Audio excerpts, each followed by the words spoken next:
continues at 3 o'clock. There are a number of Nova Scotia Power customers in the Quad counties in the dark.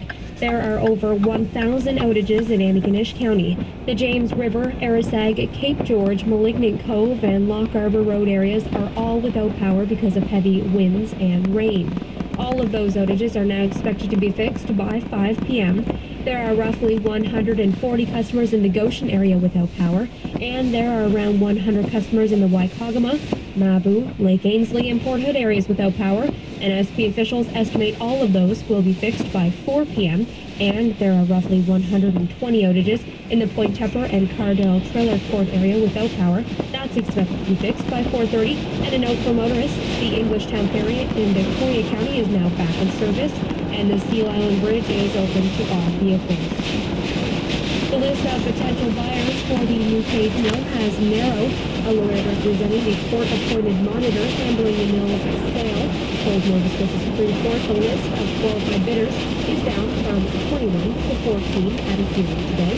The judge also extended the Point Tepper mill's creditor protection until December 9th and ruled that the Improvement, Energy, and Paper Workers Union will represent roughly 1,100 current and former members of the local union who are beneficiaries of new Cape's pension plan as obstacles to compromise continue. Members of a concerned community group have asked the Stranger Coast School Board to remove Reverend H. J. McDonald from the school review process. The Henderson School is one of 3 under review for possible closure.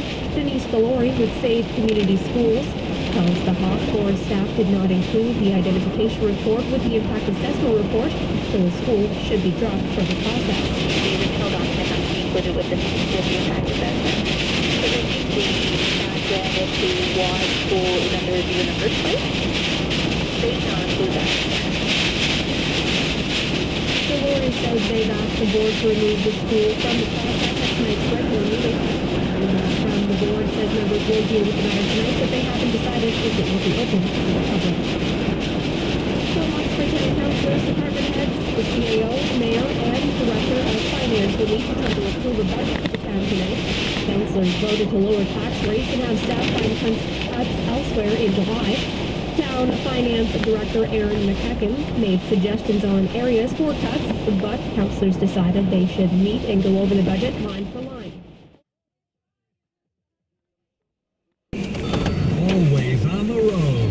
This is excellent. This is what I want.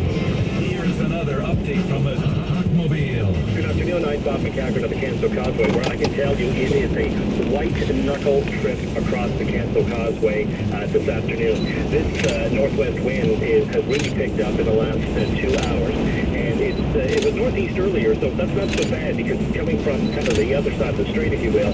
But the wind now is coming up from the northwest, and that means it's got a great funnel right through the Strait of Canso. That results in a lot of water coming up. Not only water, but the water is bringing some debris up of the causeway. Those of you who are familiar with crossing the Canso Causeway, you'll be familiar with this theme, but I can tell you there are times when there is zero visibility of the causeway because of the amount of water that's landing on your windshield, regardless of how high a speed you have your wipers. So care and caution, four-way flashers, headlights on would be my best suggestion.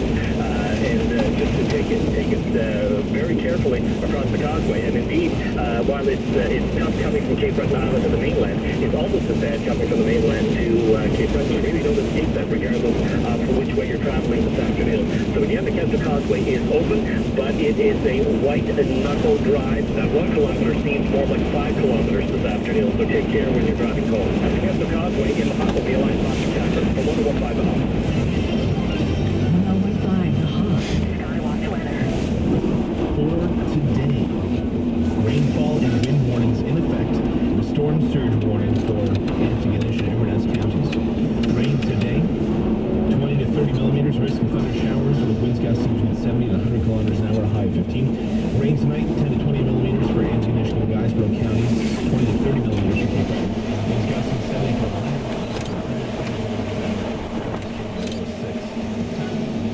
Showers for tomorrow, a high